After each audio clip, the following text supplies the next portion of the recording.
Hello, looks like we're on. Today's Friday in Melbourne, Friday around lunchtime in Melbourne. For those of you not in Melbourne or not in Victoria, today's a public holiday for the AFL Grandfinal, which is on tomorrow.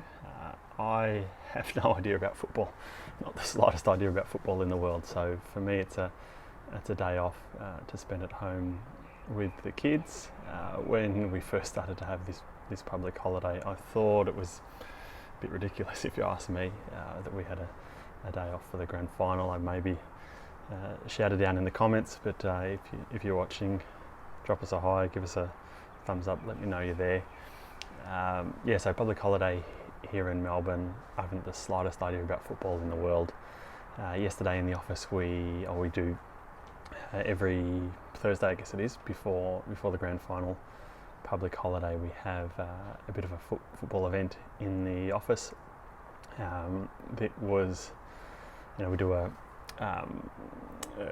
first goal scorer, something else, can't even remember, and then a margin competition. So you put in your $5 and pick out a name for nearest goal scorer. So I got involved with that. I had no idea who I even picked. Had to turn around to one of the other guys in the office and say, "Has this guy got any chance of scoring the first goal?" So don't ask me for your footy tips. I was involved in the footy tipping competition this year for the first time.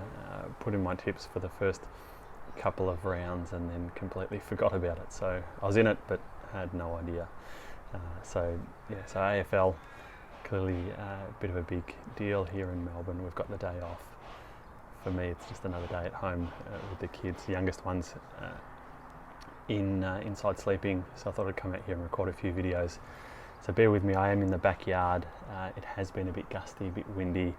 You might see the trees moving behind me, so might be a bit of background noise there. Also, one of my neighbours is doing some home renovations by the sounds of things, so there's some hammering and some cutting going on. And then the final piece, I live under one of the flight paths, so I live not too far away from Melbourne Airport, and if the wind's going a particular way, the planes fly straight over the roof, so there might be a bit of noise coming from time to time. Bear with me. So footy day off. The other thing that I wanted to talk about was some work that I've done lately for a client around aged care work. Now I do a bit of aged care work from time to time, and that's people coming from two places really. You have the older person normally looking to plan ahead and starting to get to a point where they're saying, well, look, my house, I can't clean it, I can't maintain the garden, it's all getting too much. Maybe my partner's passed away and it's just them on their own, and they're looking for steps ahead and looking to move into an aged care facility. Some of those people I'll deal with directly, so meet with them, understand where they're at financially, the different types of residents they're looking at, get an idea of the cost and things, and can help them through how that might actually work.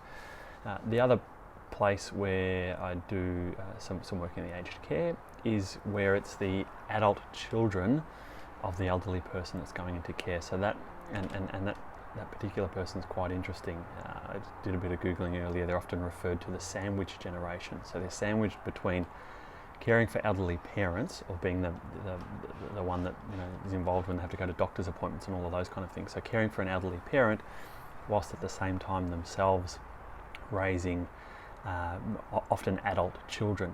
And so I've got a number of clients that fall into this category. So they're most of them are all working full-time themselves, trying to plan their own retirement and do some counting down towards retirement themselves over what might be the next 5 or 10 years.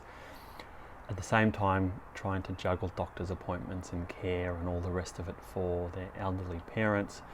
When we get to aged care, which is what I was just talking about earlier, it's a whole minefield of things to try and get their head around. So trying to help elderly parents through that transition into an aged care facility and all that goes with that. It's a tremendously, what's the word I'm looking for? Tremendously intense period, tremendously emotional period for a lot of people. It can often mean selling the family home that maybe the adult children actually grew up in. So it's an incredibly emotional period for a lot of people involved. And then at the same time, trying to help raise often their own adult children. So their own children might be in their early 20s, but as is the case more now than ever, kids aren't leaving home until mid-20s, sometimes into their 30s. So got a house full of 20-something-year-olds, trying to manage them, trying to keep them on track, trying to deal with elderly parents, whilst at the same time trying to live your own life, plan your own retirement, and whatever else that brings. So it's really this kind of juggling of multiple things all at once. Probably 2/3 of the clients that I work with are 50 plus. So I've put out a whole lot of videos and content and things for those clients that are in their 30s and 40s. That probably makes up about 1/3 of the people that I work with. The rest would be 50 plus. A large portion of them are in this kind of sandwich generation where they've still got elderly parents around. They're still caring for them. They're still maybe visiting them in aged care if that's where they've gone to. In a separate video, I'll talk a little bit more about the intricacies of aged care and how that whole system works. I had a bit of a conversation with someone not too long ago off the back of some of these live videos, and he actually fell directly into this category, that sandwich generation. It just helped parents move into aged care, and said, we should knew some of the information beforehand. So I'll share that in a separate video, but I guess a shout out to those people that are in that sandwich generation, looking after elderly parents, 20-something kids at home, trying to work their own life and count down themselves to retirement. There's a lot that you're juggling. I can see it, I appreciate it. I work with a lot of people in that space. If you need a hand on anything, just yell out, and I'm more than happy to help. So I hope for those of you that are in Melbourne, in Victoria, hope you're having a great day off. For those of you in the rest of Australia, you might be watching the grand final tomorrow. My tip, I have no idea. I have to say Richmond. There's a whole lot of guys in the office that barrack for Richmond, so if I don't say that, I'll probably be crucified on Monday. All the best, and enjoy your long weekend.